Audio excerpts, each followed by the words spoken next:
We're rolling. Guys, welcome to the Chief Life Podcast. I'm Matthias Turner, joined by co-host Stacey Lee Turner. Hey, guys. And today we're lucky enough to have Ryan Sternagel on. Sternagel, fucked it. Sorry. Ryan, welcome, man. And you're still saying it funny with your Australian accent. Yeah, I know. You let it slide, I guess, hey? I can give it my best go with an American accent. Ryan Sternagel.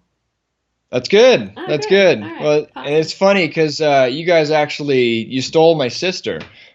She went to Europe on a semester abroad type thing and came home with an Australian boyfriend. Yeah. And the minute she graduated, she beelined for Australia over there, and she's been there. They just got engaged, so I don't think we'll be seeing her anytime soon. No, Congratulations. That's Yeah. awesome. It's a very cool country, I will admit. So it's a good place to be living. And congratulations on her engagement, not the fact that you lose your sister to Australia.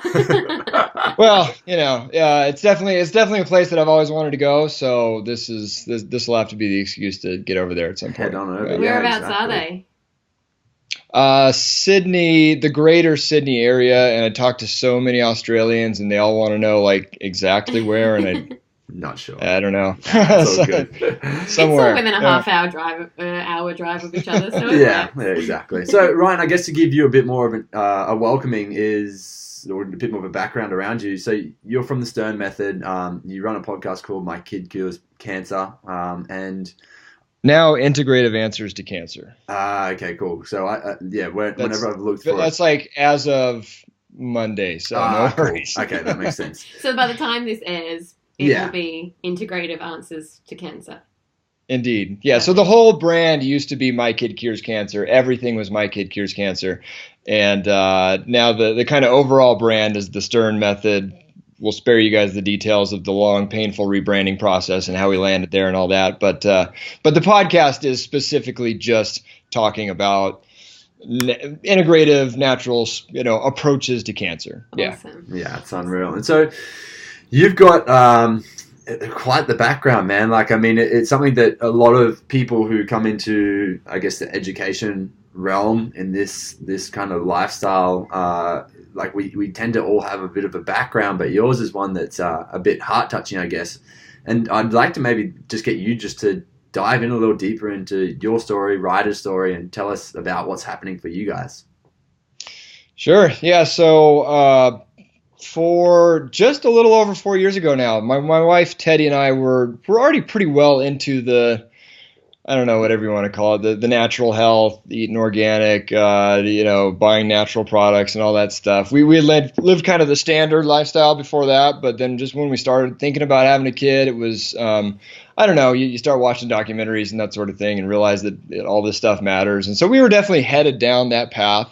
We'd seen, a couple like alternative cancer documentaries and that sort of thing. And so we're pretty well aware of natural medicine and the possibilities there and all that good stuff. And when we had our son Ryder and everything was going great for the first 11 months. And then, about 11 months in, about a month before his first birthday, Teddy was nursing him one night and she felt this lump in his back.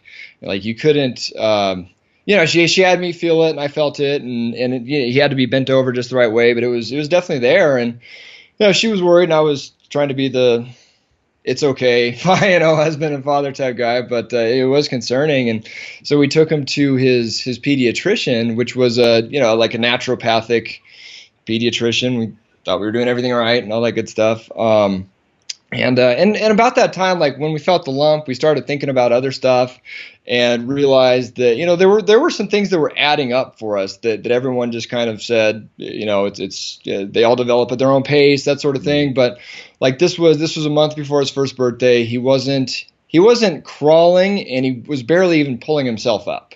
It was our first kid. We thought he should be crawling by then, but and we had people telling us that it's no big deal, whatever. And then thinking back to that, it was like at 6 months or so he was putting weight on his feet, and then that just kind of went away. And we blamed it on like he had one of those bouncer things that babies bounce in. Like we were like, oh, we got to get rid of the bouncer. It's like teaching him not to put weight on his legs or whatever. And now I feel bad about that because he loved that thing. But yeah, so there was that, there was the lump, there was the fact that he wasn't crawling, he fell off the growth chart entirely. He was born in the 90 some odd percentile. He basically stopped growing around 6 months, and he was down to the 20s. And you guys were breastfeeding, or Teddy was breastfeeding? Teddy was breastfeeding, and that ironically was something that the pediatrician said, well, that's why he's not growing, is because he was breastfed. What? It's like like I said, that should be alarm bells, shouldn't it? Like, breastfeeding is the best fuel for your child. Yeah, that's what you're supposed to do. And I don't know, maybe she was talking about like he hadn't had solid foods at that point. We had tried to introduce them, and he like every time he'd just gag them back up. And that was actually explained. Well, I'll tell you why that was explained in a minute. But so it's like all these different things together just were really concerning. And his pediatrician told us we got a referral to a physical therapist for the not crawling, and a referral to a speech therapist for not eating. And the lump in his back was just, I don't know, it was ignored. Yeah. And so.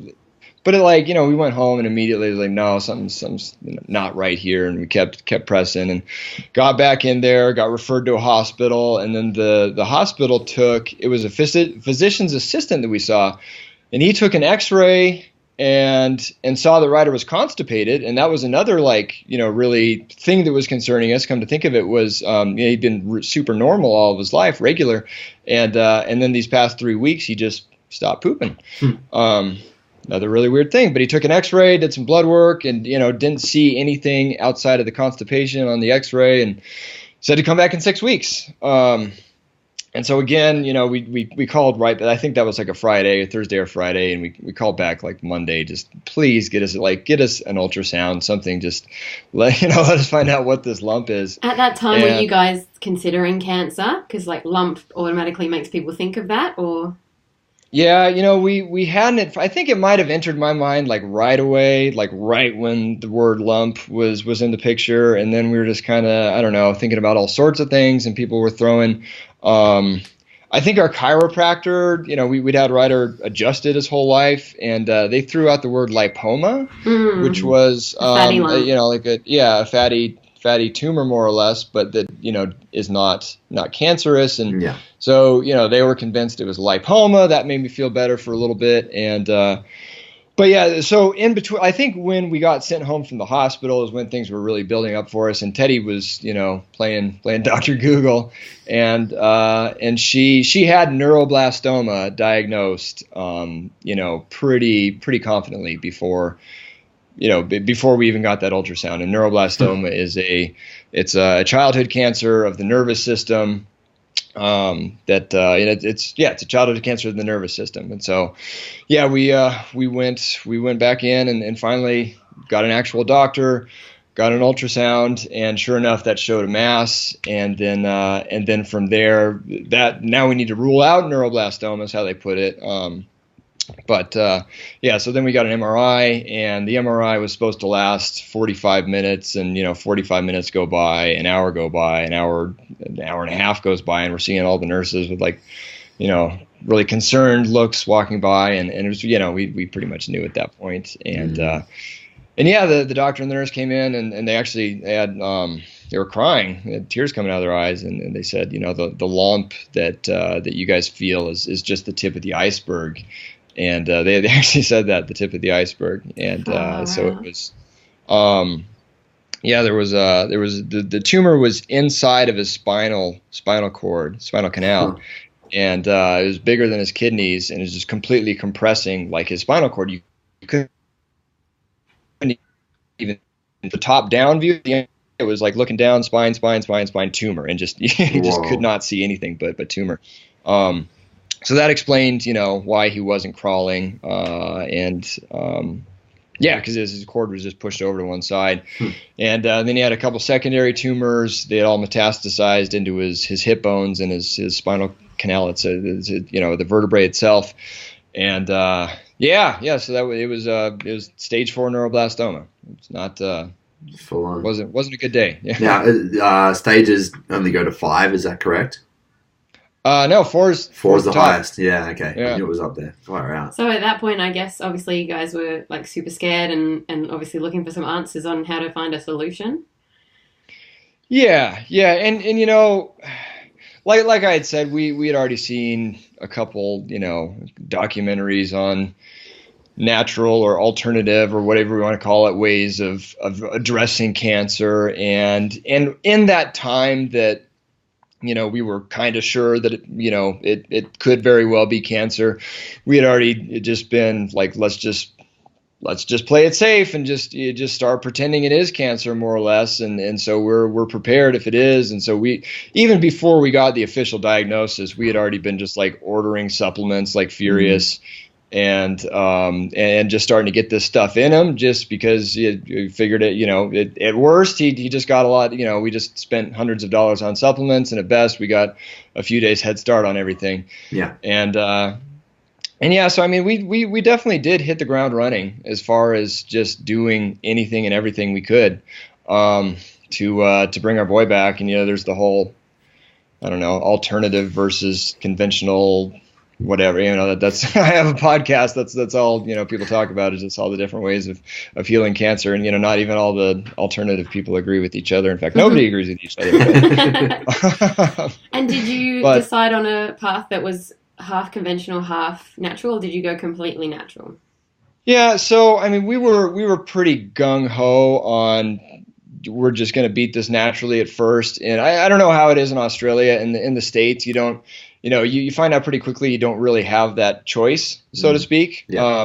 With you know, just with the hospital and the government and so on and so forth. So you know, we did end up doing some chemotherapy for him, and looking back on it, I honestly don't, and even at the time, you know, I don't think that was the worst thing in the world, because I mean, that tumor was threatening to paralyze or kill or make him incontinent, or some combination of those three things at any moment. I mean, every medical professional that, you know, deals with cancer, that sees those MRIs today is amazed that he's walking, let alone alive. Yeah.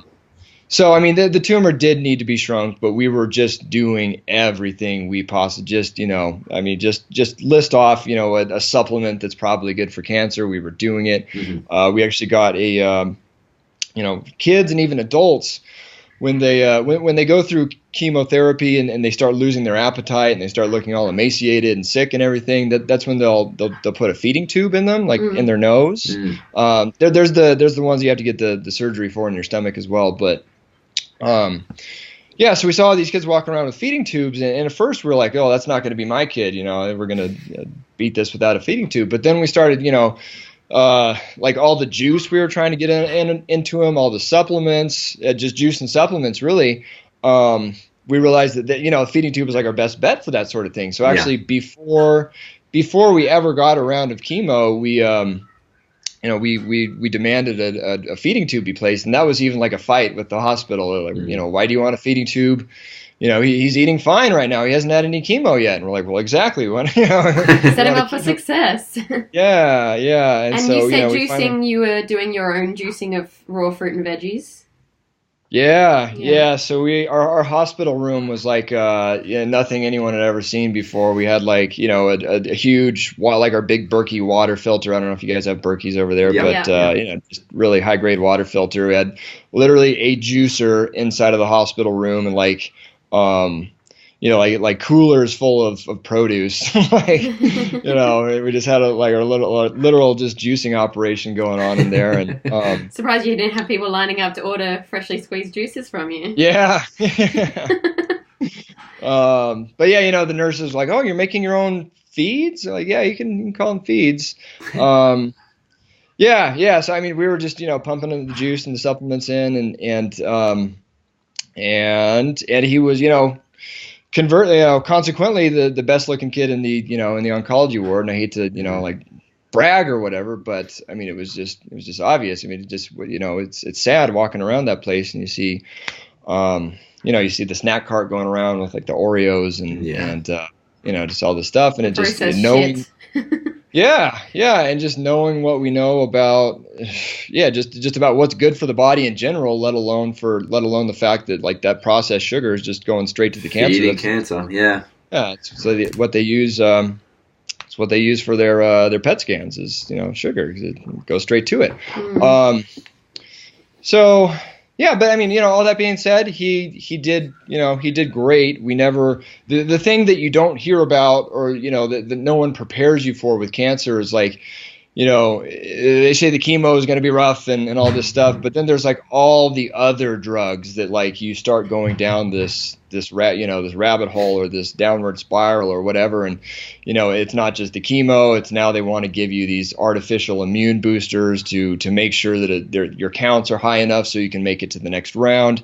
But you look at the side effects, and like one of the side effects is leukemia of that one. Yeah. And so it's like, now, we didn't necessarily have a choice with the chemo, but we definitely put our foot down with everything else. Yeah. And it was literally just, if his red blood cell count was low, I just literally got on the internet and I was like, naturally increase red blood cell count. And what do you know? I found out all this stuff. Was that like shark liver oils, or what did you use for that? We didn't do shark liver, and honestly, I can't. It was such a blur that I don't even. I know beets were a big thing, so we did a lot of beet using. Mm-hmm.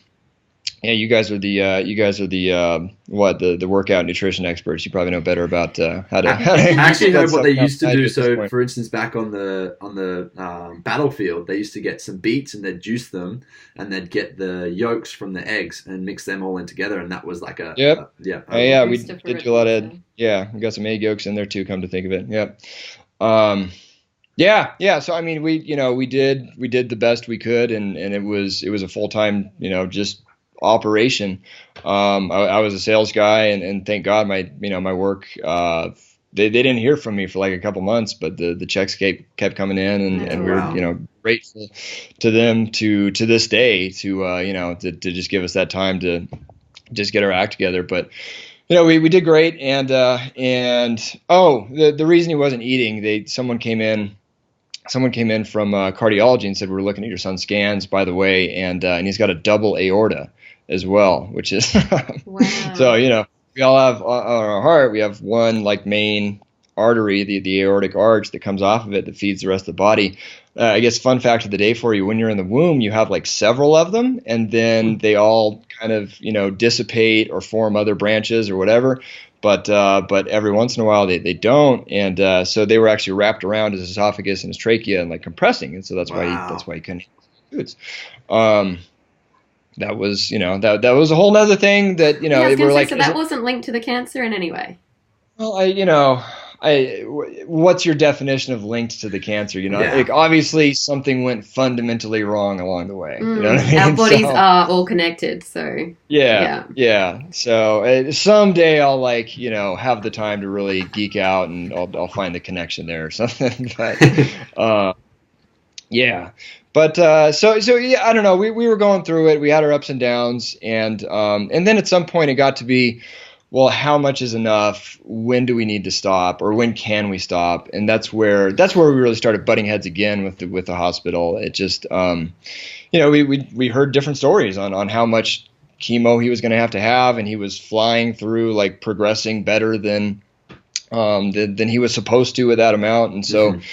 It was always supposed to be 4 rounds, and then we were just about to get to 4 rounds, and they're like, "Oh, well, where'd you hear 4 rounds? It's going to be 8. We might want to start talking about radiation and so on and so forth." And so at that point, I just we figured anywhere's got to be better than here, sort of thing. And I had to move for work, and we just moved. We moved states. And hooked up with a new team, and did his 4th round where he was scheduled for, and then after that just asked if they'd be open to a weight, and they were, and so that was half the amount that he was always supposed to have 8. When we looked at like the prescription, whatever you want to call it, the plan was always 8. It's just we weren't necessarily told it was 8. Yeah. And shouldn't that be a case by case situation? Like if the cancer has reduced in size, then, and especially on such a small human. It should be, but it's not, unfortunately. It should be, but to conventional medicines they used to give everyone a lot, like they are trying to minimize the chemo that they give. Like it used to be for Ryder's diagnosis, he would have used to have gotten a lot more. Mm-hmm. So they have been trying to knock it back, and I give them credit for that.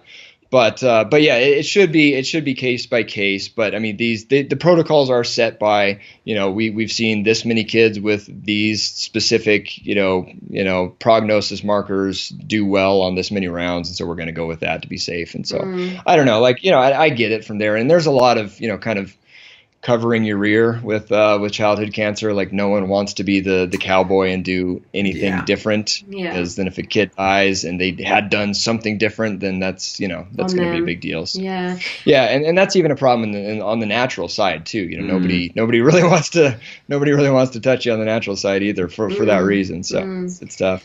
And I guess cancer is never a nice thing, ever, like no matter how old a person is. But I guess the difference between a very young child like Ryder compared to an adult is that an adult can communicate what's happening with them, when they're feeling sick, when they're feeling nauseous, when they want everyone to just fuck off, like whatever it is. Whereas for Ryder, he can't communicate any of that when he was, 11 months moving over to a year old.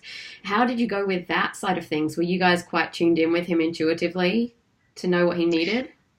Yeah, and I mean, he was such a trooper through the whole thing, and I think he must have known that everything that we were trying to do for him was for his own, like for his good, because he didn't really he put up with a lot on the conventional side.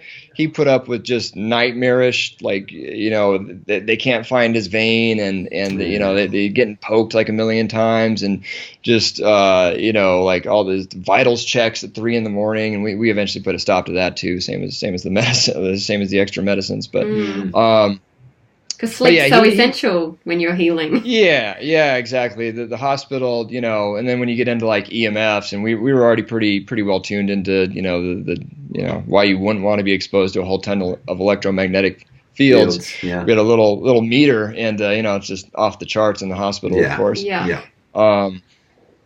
Yeah, but I mean, I don't know. He handled everything so well. On the natural side of stuff, it was even before we got the feeding tube, one of the first products we were introduced to was this thing called Healin, and it's a fermented soy drink. And it's I don't know, it's super high in genistein and a couple other flavones that are just, you can Google genistein cancer and you get hundreds of studies, and there's even some studies on neuroblastoma specifically, but it stuff tastes god awful is the problem with it. It's not it's like the opposite of kombucha when you think of fermented drinks. But he was literally, even before we got the feeding tube, we were just syringing it into his mouth, and he took it like a champ. And my wife was also taking everything that he took, just because he still was breastfeeding, and so kudos to Teddy, because she was down in a bottle of that stuff a day. But yeah, I'm kind of rambling about this one, but he really was just taking everything so well, and yeah, he just must have known that. I mean, yeah, sitting in the sauna. I mean, we had an infrared sauna. We'd work that thing up to he sits in there now for we can get it up to 140, 150 degrees and Fahrenheit hang out there for half hour, and he's just fine. So yeah, that's unreal. That's awesome. I'm just clarifying, because we have Celsius over here, so if 140, they'd be frying, melting. So yeah, just Fahrenheit versus Celsius. Hot. Yeah, that's so good. That's so good. Yeah, and I don't think it's rambling, because it's cool to get an actual insight as to what you guys were going through. Recently, my dad's just he's just gone through non-Hodgkin lymphoma, and it was crazy to see the change over the time. But I mean, he went through chemo, and chemo destroyed him. It really broke him down as a person. He would be vomiting or sick every single time. He did juice, he juiced, and we really helped him out with his food, and we kind of had to try to rebuild him every time, just because of the effects that it had during the chemo. So I mean, for Ryder, what sort of effects did he have during that time?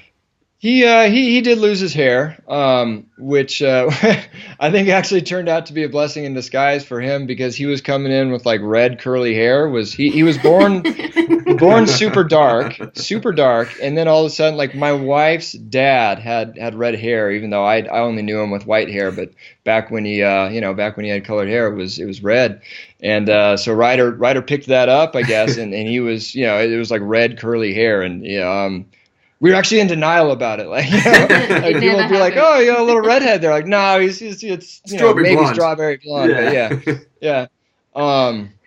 But yeah. But now, so his hair fell out, and now he's like platinum blonde, just like nice, the best texture you could ask for, and it's really interesting. So that's, so that did happen. Path there. What's that? I feel like that could be a genetic path, because obviously hair color is linked to how healthy your body is, and hair texture and all that kind of stuff. So the way that you guys have healed him, I mean, I don't know, I'm just thinking of the stuff that I've learned over the few years. And Are you calling redheads unhealthy? Oh, not at all, not at all. Just because you said that it was like this really thick texture. Yes, thanks for that. My husband has a red beard, so we're probably going to have redheads. No, we're probably going to have red curly head children. But yeah, no. So I mean, yeah, he lost his hair. He definitely, he didn't look as well as he does, not on chemo, but yeah, certainly by comparison, when you see most kids or adults or anyone, on chemotherapy, he sure looked a lot better. He did have some nausea. We fought through that, but nothing that was ever too. It was more like, we'd pump a whole bunch of supplements into him, and then he'd throw them up. And then, I'd feel like the worst parent in the world because I couldn't manage to keep some supplements down for those few hours. But I mean, that was the extent of it. Like I said, with all the, his counts did drop after chemotherapy, but right away they're always trying to talk us into doing all this stuff to bring him back up. But we just never did. And by the, we had to delay around by a day or two, but yeah, that was entirely worth it to us. And yeah, so those were the big ones. Yeah. Okay. And I guess, because I'm on the verge of tears listening to these stories for such a young human, can you share how he's doing now with the listeners before we go deeper into it? Just get all the empaths from crying. I was thinking there might need to be a fast forward here. He's doing great. His fifth birthday is on Sunday. A couple days. Awesome.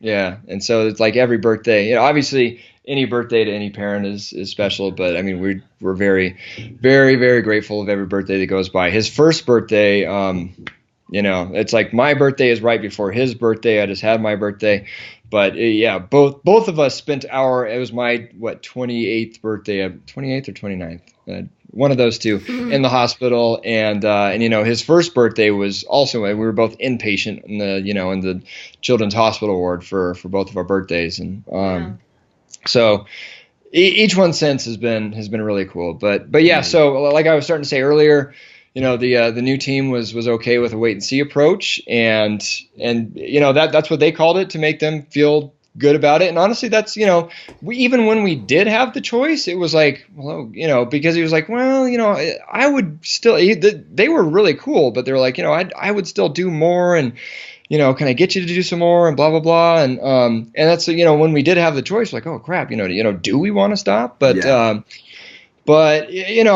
think they were making themselves feel better by just saying, well, we'll take a wait and see approach, and we'll do very frequent MRIs. And, if things ever start to turn the other way, we'll just jump back on a dime. And, and that made us feel good about it, and they felt good about it. And that's what we did. And it was, 3 months went by, it was still shrinking. Another 3 months went by, it was still shrinking.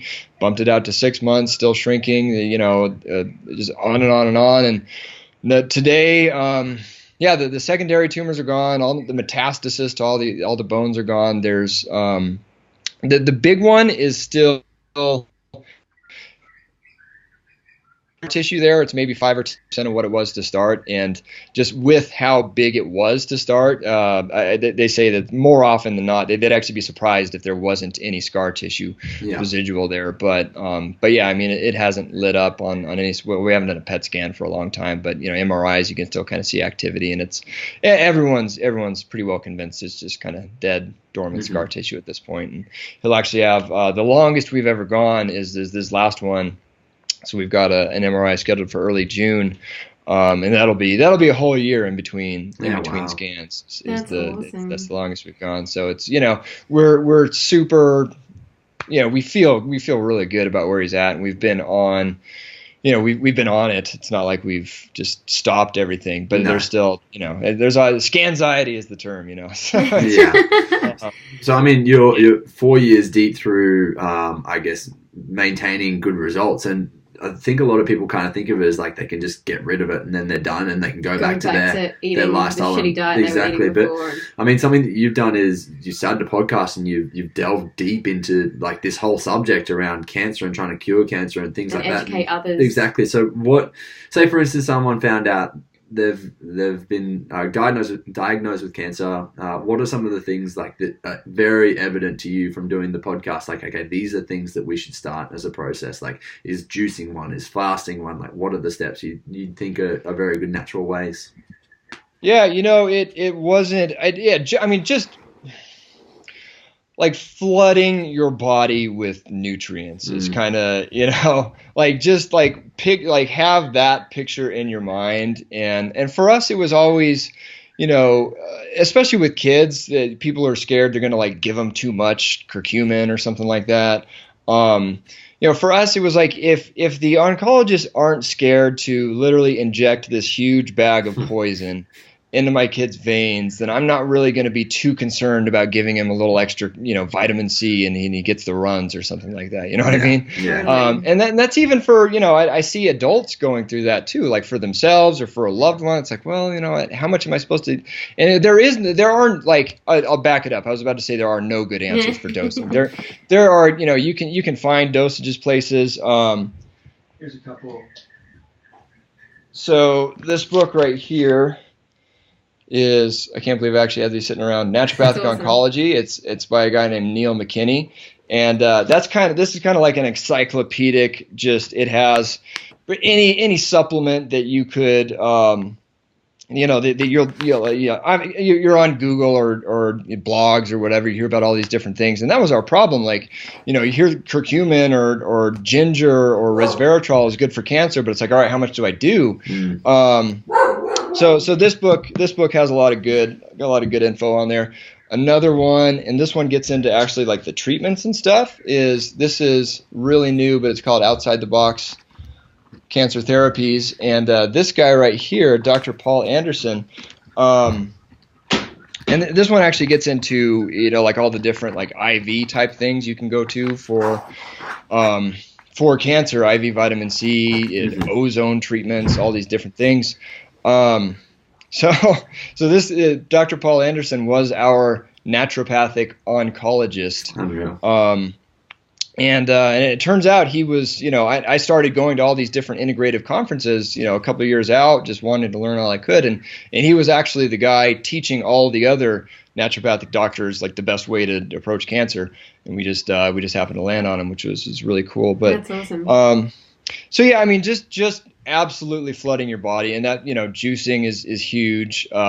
Supplements, obviously, you find a whole lot of supplements that people suggest you take on cancer, and that's, that can be, I don't know. It was kind of two pronged for me. It's overwhelming because, you look at those Facebook posts of like people listing off like a million different things. And you're like, this would cost $10,000 if I were to like do all of these things every single month. But at the same time, it's also kind of comforting to know all that stuff is out there, because if the stuff you're doing right now doesn't work, then you have this whole other world of stuff that you haven't tried yet.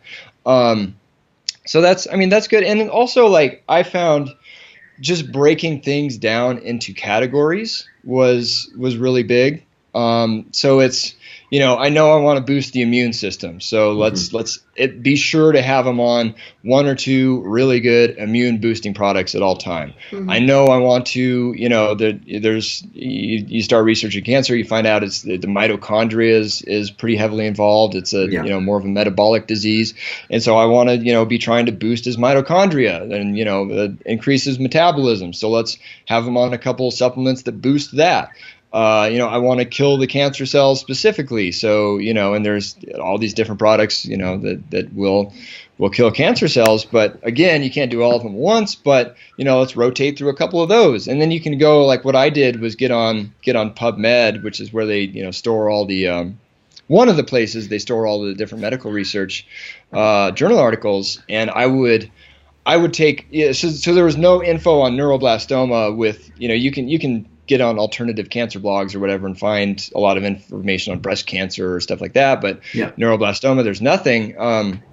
So I'd take all these different supplements and then search them in combination with neuroblastoma, and then find the ones that I was actually research on, like beta carotene, for instance. The Gerson therapy, Gerson diet, whatever you want to call it. It's a big thing. It's just, it's involved, but the main staple of it's just juicing carrots. Yeah. And it turns out, beta carotene in particular kills neuroblastoma stem cells. And that's another thing you'd want to look for is, what kills those specific stem cells, because there's a difference between cancer stem cells and cancer daughter cells, and stem cells are the really bad guys, more or less. So yeah, and then I don't know. There's the whole argument between, like, should you go into ketosis, or should you juice and eat lots of fruit and stuff like that. And you have the other, which is go vegan. It's a few people. And now there's also there's some people starting to come out with like vegan plant-based keto plans, which is really interesting. I'm about to interview one of those guys on my show. And so I don't, it's definitely not the route that we went. I have seen it slow down people's cancer for sure. I don't think it's necessarily a long-term cure per se. Like if you're addicted to being in ketosis and that's the only way that you think that's, then you're not really, you're not really cured of anything. No.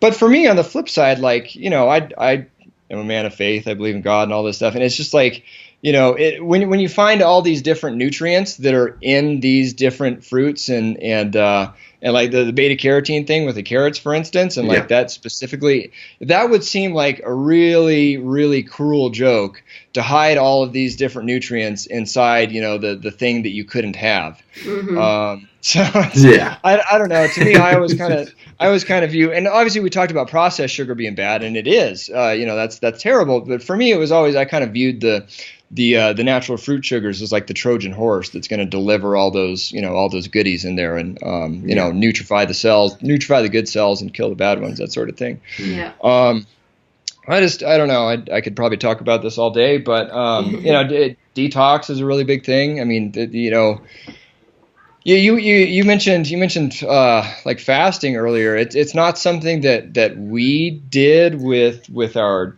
child, although now that I know more about it, I would probably have him fasting at some point soon. Let's put it that way. Yeah. That was actually one of the questions I had. Like, did you go through fasting, and what did that process look like for a kid? Because I think from an outsider's perspective, depending on where they're educated from, they would be like, "Oh, that's cruel. You can't not feed your kid." And it's like, no, I'm trying to do the best by my kid by doing it. Well, exactly, yeah, and it goes back to that, like, we're not trying to just have like experiment and have a healthy kid or something like that. It's like we're freaking trying to reverse cancer here. You gotta you got to like actually go all out. And that's like a lot of people, I think they'll see a movie like The Truth About Cancer or something like that, but then they'll come away with just, I don't want to do chemo, but not really go at it 150% on the net, like that you really have to, because it's something is wrong there. It's not just going to go away. Yeah. And you're doing the best with the situation that you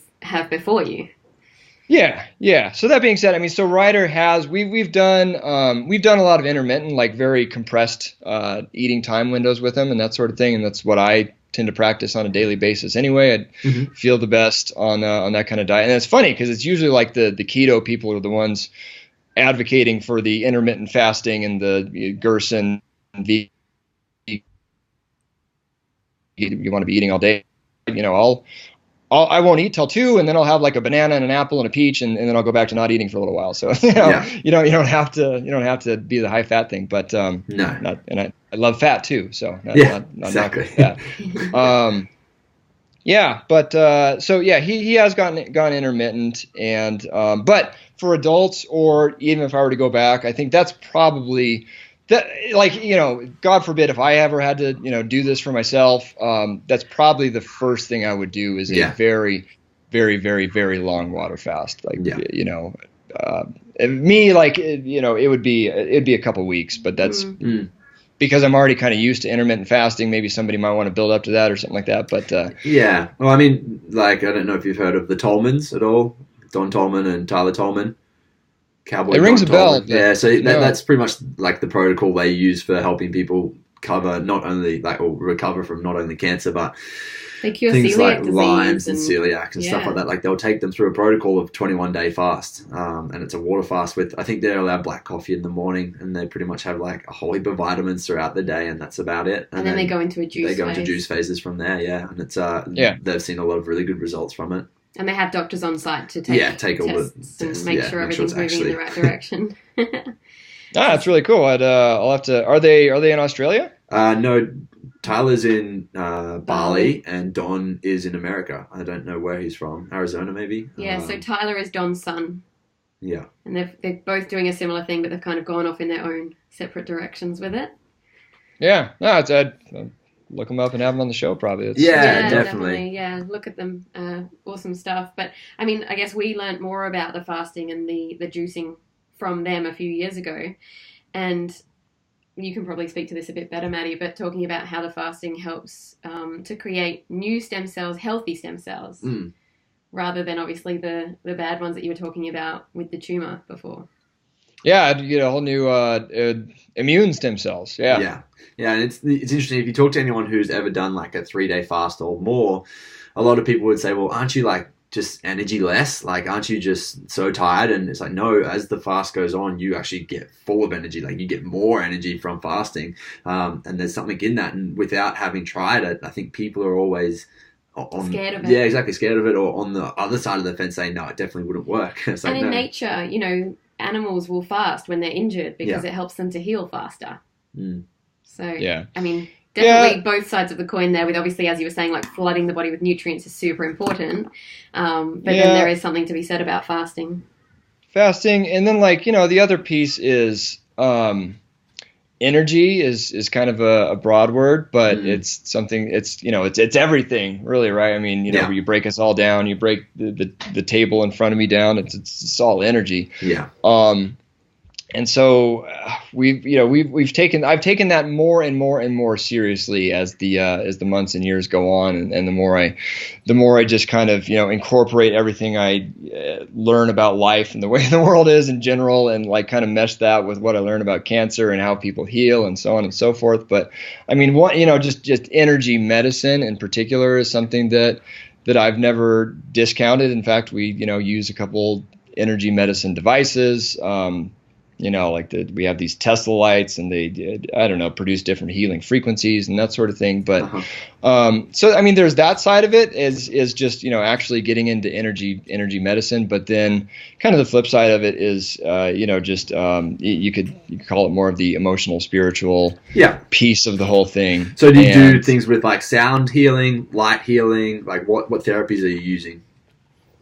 Yeah, so I mean, sound. YouTube's actually great just for you can literally just punch in, hey pup. You can literally punch in just healing frequencies, and you get all sorts of different good stuff with that. We like the what is it, Whole Tones. Michael Tyrell has a CD set up. Michael Tyrell's unreal, yeah. Yeah. I just interviewed him for the summit we're putting on, actually, because awesome. It's we'll talk about that in a bit, I guess. But it's it's something you can do in the house. Well, there's bad frequencies too. Is a funny thing. He was talking about like the your fan could be tuned like at a like making a frequency that is incongruous to health and actually, you know, be messing you up. So there you go. Yeah, I'm really I'm that person that sleeps with a fan every single night and have for my whole life. Like, it's what puts me to sleep, that hum. So hopefully it's not doing damage. listen to that interview, because he actually says, like, you can get like a little. I think he said you can get an app for your phone and actually like figure out what frequency that, you know, anything's running at. And then I haven't gone and messed around with it myself yet, but no, I'll definitely. But there you go. Yeah, we're actually just talking about tones and stuff on the last podcast we did. But we're talking about, I don't know if you've seen it, the water study that they did in Japan, where he puts like little droplets down and plays tones and shows the pictures and then freezes it. And yeah, and that's where I was about to go, was like, you know, just the power of intention and just, you know, thought and your effect on everything. And, you know, you hear about this most times with you know, with adults themselves, like having a spiritual awakening and just getting rid of all their baggage and coming to a better place, and all of a sudden cancer was the best thing that ever happened to them and that sort of thing. But you know, with a kid, it's like, it still has like really forced me to be that better person when I know the, you know, like energy is contagious, more or less. And you know, I was just reading an experiment about, like, it was crazy, but it was I believe it was a Stanford physicist who took, what did he do? He took 2 boxes, and in one box he said, you know, he didn't do anything to one box, but then the other box, he just set an intention that it was going to increase mitochondrial, like ATP, you know, the mitochondria's ability to produce ATP. And he put flies in both of those boxes, like fruit flies, and then shipped them across the country to a lab. And then, you know, that lab opened up, and they didn't know which box was which. It was like a, you know, straight up, you know, double blind, placebo controlled experiment. And the flies in the you know, higher ATP box, and they repeated the experiment over and over again, continued to have higher ATP. No way. Yeah, it's crazy. It's so amazing. It's like, you know, yeah, you start learning about this stuff, and you know, and that, like, if you're really serious about doing everything you can, then, you know, you can't ignore that stuff. And so it really has, you know, forced me to just be the best person that I can be for my son. And in turn for yourself now, because that gives you a positive energy field, which then hopefully prevents you from getting sick as well. One would hope, yeah. I missed part of that because I was having to pop our puppy back downstairs. Apologies for that. But this is obviously an area that really interests me because, you know, often people will say, oh, you just get cancer, it's just bad luck. And, you know, maybe there is an element of that, but I feel there's a strong link between the way we eat, the way we live, the things that are surrounding us in environmental factors for adults. More so, because we've had that chance for those things to happen to us, and the choices we make, the, you know, speaking about intention and positive thinking and all that sort of stuff. With a kid less than a year old, like, where do you think that comes from? Have you guys thought about this sort of stuff?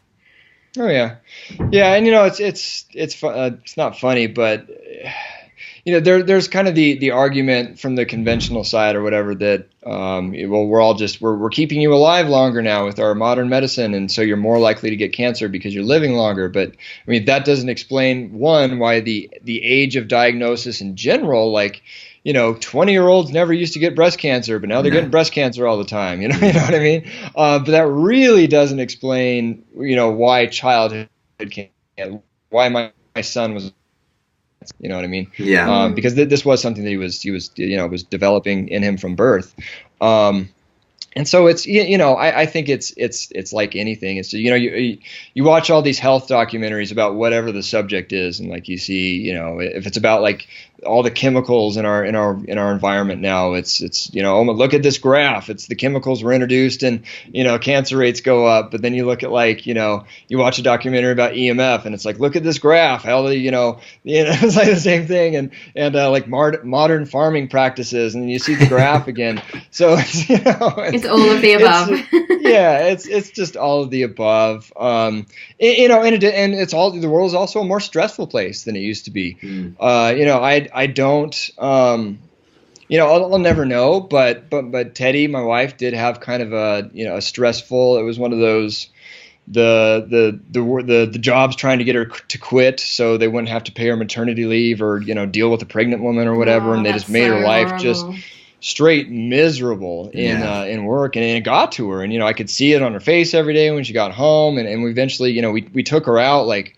way earlier than we were planning on, and so I don't know. I don't mean, stress releases cortisol, just the physical level, not to mention all the woo-woo energetic stuff we were just talking about. But, just even that cortisol really, like, increase in cortisol during conception, who knows what that did. So, yeah, I don't know. And that was kind of, that was kind of our basic approach from the very beginning was one, we were doing everything we could to reverse the cancer, whatever that meant, if that was supplements, if that was chemotherapy, if that was the infrared sauna, if that was, getting them out in the woods, because there's all the Japanese forest bathing studies. I don't know if you've seen those, but it increases the immune system by like another 50%, just time in the woods. Yeah. So talk about a free supplement right there. Yeah. But yeah, all that stuff that we could do, the IV therapies, everything. But then the other half of it was like, we have to remove the source. But, we didn't know what, you can't know what the source was in particular. And moreover, like we were just saying, it's not just one thing. It is the combination of everything.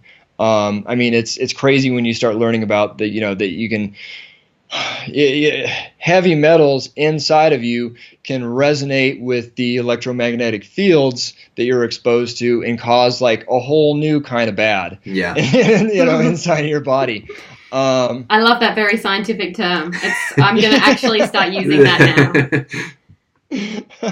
But it resonates, right? There's a whole new sort of bad happening. Like every person you speak to has something, and it all links back to everything that is going on with our world right now. And so I guess to kind of jump ship here, you've got the Toxic Home Transformation Summit coming up. What's that involve? How can people get into it? And then I've got a few questions around things going in the low house. tox. Yeah, so that is, to this point, you watch a lot, like, obviously we've watched a lot of health documentaries, and we've watched a lot of health summits, and a summit, for anyone who doesn't know, is just, you get 30, 40 health experts gathered around to discuss one particular topic or one particular theme, and really just kind of hammer out everything you possibly can around that thing. And so, I think like the nutritional, the health world has done a pretty good job of like beating people over the head at this point, even though they still need more beating over the head. But, don't eat fake foods, don't like eat organic, don't eat glyphosate, don't eat poison. Yeah. Think about how many times you eat during the day, and think about how many times you breathe during the day, or, how many seconds you're in your home throughout the day, and like what is in your home and what are you being exposed to in your home while you're asleep. Yeah. And so it's, all these different issues, like, like we talked about, EMFs, mold, chemicals, the light quality, like even the whole thing with the, you're not supposed to have like the blue light. You're not supposed to be seeing the blue light spectrum when the sun goes down, because, when you think about it, it's kind of obvious. Like if we've been around for thousands of years or millions of years or whatever, or if we were like, whether you're like, believe in some sort of creative force, which I don't see how you couldn't at this point with everything I'm learning, but, or not, it just like, you should be tuned up to the earth.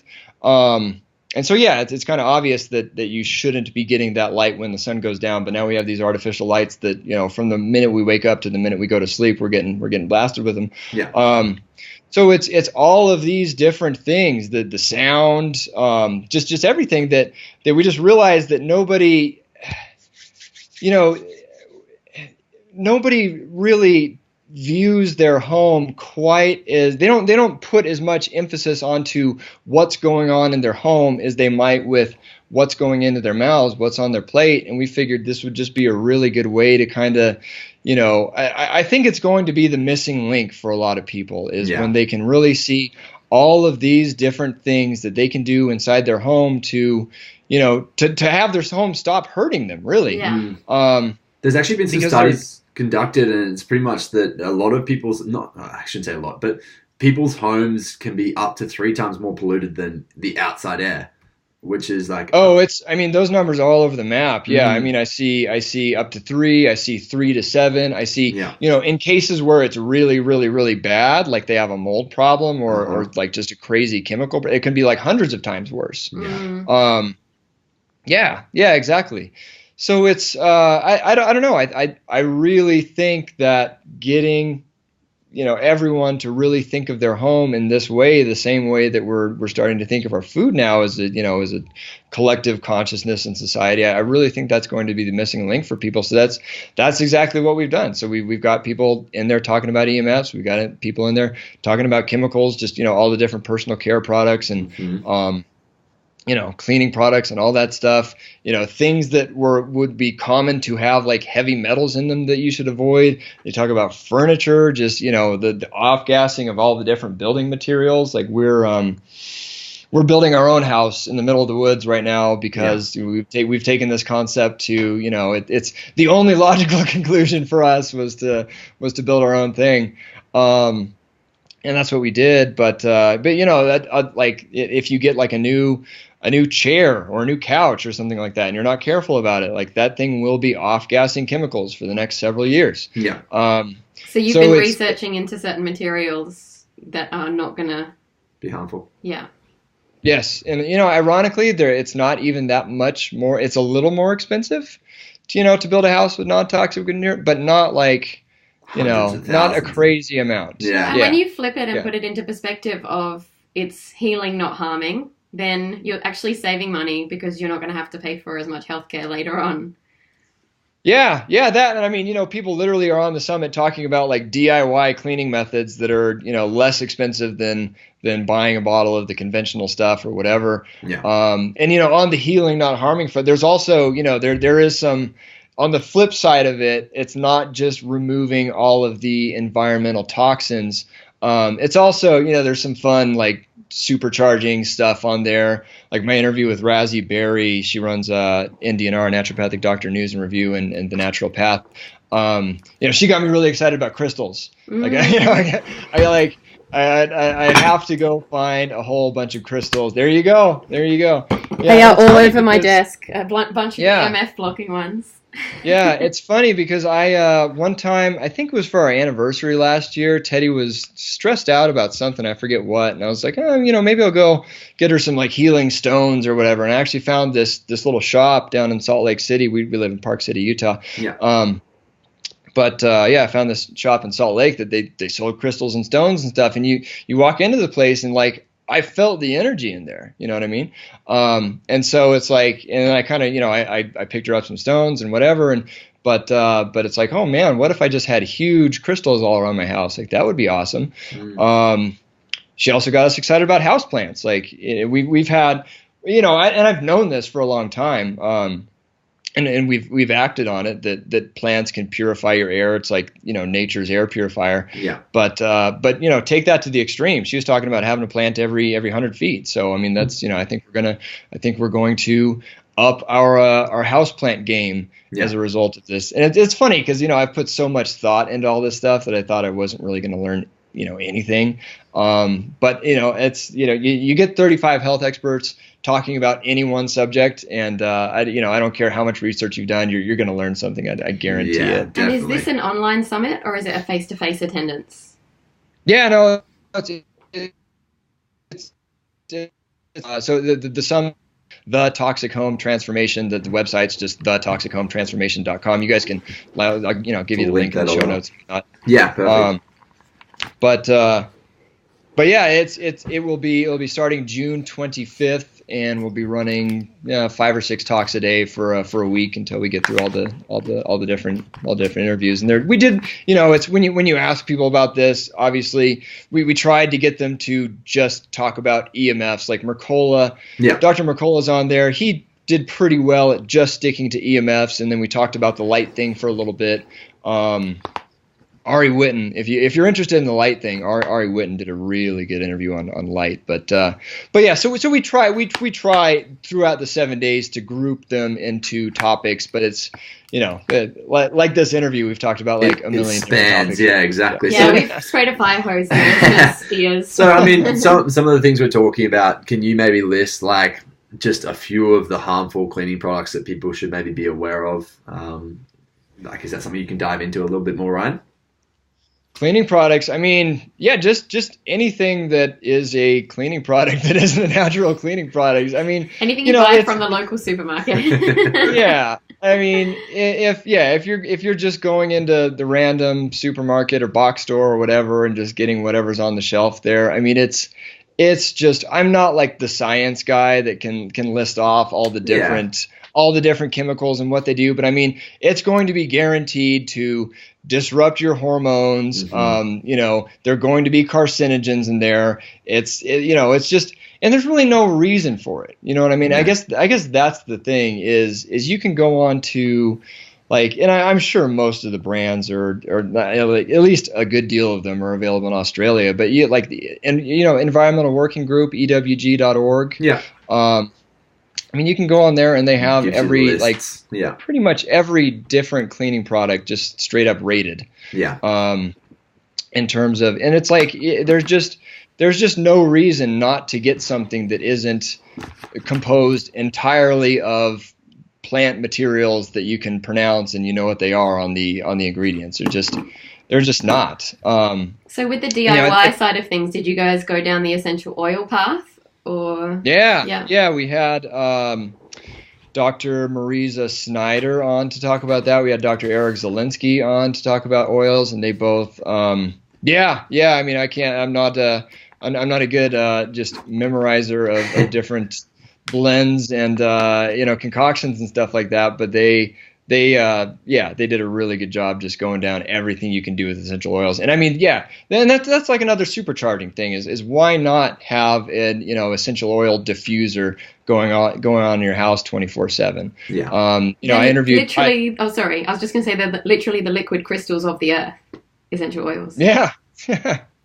Yeah, there you go. Yeah, I interviewed Ty Bollinger, the guy that did the Truth About Cancer series, and he keeps a little spray bottle, and it's like mostly water, but he'll throw some drops of essential oils on there, and he just keeps a few around the house, and just wherever he is, he'll spritz a few spritzes into his mouth. Yeah, and it's little tips like that are just awesome. So handy for everyone. Yeah, I like that supercharge word. We've been using biohack, but supercharge is cool. Supercharge works. Yeah. Yeah, it's like when we were rebranding, people have been like calling us more and more like the biohacking family or something like that.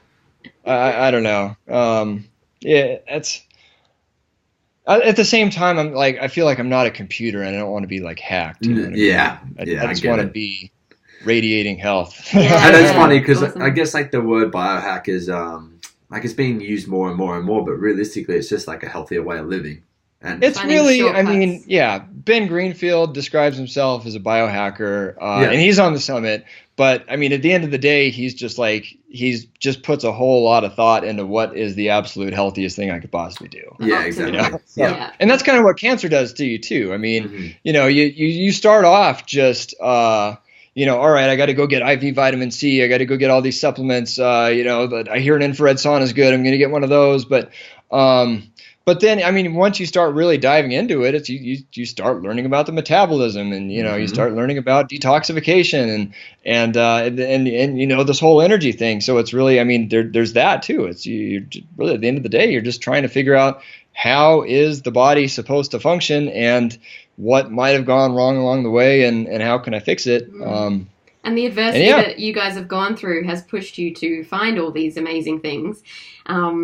To help you guys live that optimized life. And I guess that's kind of our message too, is that, we have these people come to us with certain goals, and we have the gold standard that helps people to achieve what they're looking to achieve, whether they're super sick or whether they're just looking to lose a little bit of weight. And really everyone should be doing this stuff, whether they're sick or they're mediocre, like to keep living the most, optimal, thriving life they can. So it's kind of, I guess, sucky that you've had to go through it this way, but then to see it as a blessing to go, well, now you get to live these very optimized lives. And teach and help others as well with it. Yeah, it's been neat. We get messages all the time from just parents. I mean, people going through childhood cancer that say we had a profound impact on, like they were having a hard time getting their kid. They didn't know where to turn, but then they saw all that we were doing, and that gave them their start. And they were having a hard time getting their kid to do, take the supplements and do all this stuff. But then they saw Ryder doing it, and if Ryder can do it, so can I. And Riley, he puts up with it. Like, we have him in, the contrast showers, like hot and cold, back and forth, get like back to stimulating the metabolism and all that. I mean, he literally, like, we'll get out of the sauna and go take a cold shower. Yeah. You know what I mean? So, I mean, but yeah, so we've had all of those people tell us just what a profound impact we've had on, their childhood cancer stories, but then also just families all over the world that are just inspired by how we kind of have biohacked our family's health, or whatever, you're supercharged it, or whatever you want to call it. Yeah. Speaking of supercharge, I'm running low on battery, and since I don't use wireless connections, we can't. I don't know, but there's only so many plugs. Yeah. So I've done a few interviews today, and I can't. I forgot to charge back up. Good. No, that's fine. That's fine. But just one more thing, you said that Ryder's doing really well. So there's no repercussions from the scar tissue in his back at this stage on his life. We're still working through. So he had lost like most feeling to his right leg. Okay. So we are still working through that. Like at one point, he was kind of, now since he doesn't have the same feeling in that leg, he kind of, grew up walking like differently, I guess, on that leg than one leg. And so that led to, I don't know. So now he has like shoe inserts and stuff like that. And, it's all these other things we're dealing with. Like the heart thing, for instance, I forgot to finish the story there, but long story short, we flew across the country to we found the best pediatric heart surgeon in the country who, a lot like the guy here had never done this type of thing before. So we had to, fly over to Philadelphia to get that done, and he literally just kind of chopped one of the aortas off and sewed it up. And how do you pick which one needs to go? Well, that's actually interesting, because usually there will be a dominant one and one that like almost faded off but didn't. But then that's very, very rare in itself. But then even more rare is Ryder had two like equal, like one was maybe just a millimeter smaller than the other one or something like that. But so yeah, but yeah, so we've dealt with that. But yeah, on the nerve, I mean, we are still kind of working through his I don't know, just walking right and that sort of thing. But compared to the problems that we started with, it's not so bad. Yeah. And so how much battery does your computer say that we have time-wise? 5%. We get 5 minutes out of that. Yeah, probably about 5 minutes. Okay, cool. Sorry, guys. That's cool. So we just want to check, like, what's the future of the Stern method? Like, what are you guys doing from here on out? The future of the Stern method. That's a good question, and something that we have put a little bit of thought into lately. And it's kind of it's tough for us because, like I mentioned, our start was just childhood cancer, and this is what we've done for childhood cancer, and that will always be our core mission, is helping as many families reverse childhood cancer as we can. Yeah. The other part of that, though, is just preventing childhood cancer in the first place from ever happening. And so that's why we're doing stuff like this, the toxic home transformation, because I really think we are going to make a dent in that mission. But I mean, right after the summit, I'm about, I would say 85-90% of the way through a very comprehensive course, if you want to call it that, on just everything that we did and everything that I know now and everything that I wish we did, and for childhood cancer specifically. I mean, there's a lot of cancer courses out there, but this is like actually how do you deal with making all this stuff work for a kid, and then all the all the other stuff that a lot of the other I've taken a lot of these different cancer courses, but I mean, I talk about stuff like how do you how do you afford all this stuff long term, like fundraising strategies, all that sort of thing. How do you deal with like friends crapping out on you that aren't really friends? That happens a lot. I have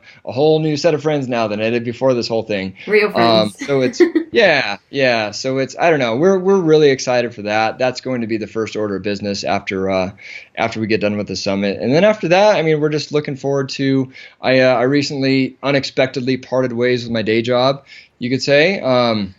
It was unexpectedly for me, at least, and it was one of those, like, and it wasn't like a bad, like, you're fired or something like that. It was, I was a sales guy, and they stopped needing sales guys. They do government work now, so it's, it is what it is. But it was one of those blessing in disguise type things. They gave us a couple months severance, and now we're just and that's we're just giving it our all to make this what we do full time. So honestly, I'm just excited to grow we have a whole lot of fun making videos just about how we do all of this stuff for kids. So that, I mean, I'm just really looking forward to really diving deep into, making a whole lot of informative videos for whether you're going through cancer or not. It's still a good idea to make your kid take a cold shower.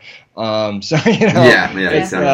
It's just going to be a lot of fun getting to have the time to make all of the stuff that I've always wished we had time to make. So, I mean, that's probably what's going to be the next year or so, is just cranking out awesome content that we haven't had time to do before, and growing the podcast as well. I really feel strongly about that. The Integrative Answers to Cancer podcast. It's is something that doesn't exist right now, or it didn't exist before, and it does now, and I'm just really excited to keep doing that. That's awesome. Yeah, it's really cool. You're helping kind of, I guess, shed light on a dark situation. Yeah. And when do you move into your off-grid house? We've been saying in a couple weeks for the last few months now. Is it in Utah? Is it nearby? But yeah, it's right outside of Park City. Oh, nice. Yeah. It's like it's in the middle of the woods on 10 acres, just in the middle of a nice aspen grove, and just like the best healing, natural, peaceful environment you can imagine. But then it's like still 10 minutes from Whole Foods, so it's sounds kind of the magical. Yeah. Yeah. So I don't. We have floors, ceilings, and staining to go, and it's log home. So I guess there's chinking, which is the stuff that fills the logs, and that was a whole ball of wax researching what the best materials for those were. But yeah, so we're getting close. We're getting close. But awesome. Just balancing that and all the other stuff we're trying to do. Well, we better let you go before your computer dies. But how can people reach you? What's the best way for people to find you online? Just the sternmethod.com is our website, and I mean, we're on Facebook as the Stern Method, Instagram, and we have a lot of fun on those, just posting. That's kind of all over the map, but a lot of informational stuff, and then a lot of just cute. If you have kids and you want ideas on how to get them to eat healthy and that sort of thing, there's just a lot of that stuff on there too, and people always get a kick out of that. I think we just posted Ryder and Channing in their little sun suits today instead of sunscreen. Instead of sunscreen, Teddy found these little suits that they could wear. So it's I don't know. There's always weird stuff like that going on there. And then like I said, YouTube is the Stern Method as well, and we have the podcast is a video form like this as well, and that's where we post a lot of just our neat videos that we make as well. So that's unreal, man. No, it's super cool, and I feel like we could talk to you for 3 more hours if we had the time, but unfortunately not today. We'll have to get you back on at a later stage. Yeah, exactly. That'd be super cool. But Ryan, thanks so much for all you guys are doing. It's awesome, like I said, that you're making light of a dark situation, and then you're helping to spread the word with that. And listeners, like I know, I've personally been affected by cancer through my dad, and I mean, most of us know someone. Exactly. Who's a lot of us are suffering. going to have some sort of issue with it. So I mean, if you got something out of this, please share it around, because a lot of people need to hear the messages that are out there. So yeah, thanks again, Ryan. Thank you so much for your time. Thanks for what you're doing, guys. Good to meet you. And I'll have to look you up whenever I finally make it out there to see my sister. Indeed, Definitely. man.